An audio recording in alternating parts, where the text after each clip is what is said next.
You ever have that feeling you're being watched? Well, owls are everywhere. Though you might not always see them in your backyard, they are going to see you. That could be out in the country, or even right here in the city.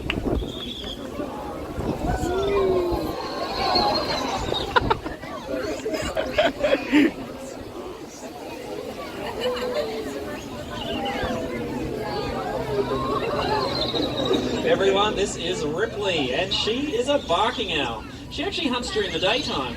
In fact, half of the world's owls regularly hunt during daylight because it's all about what they like to eat.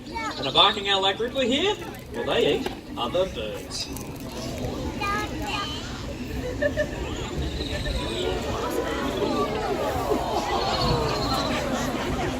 And with their powerful feet, he can even tackle prey larger than himself.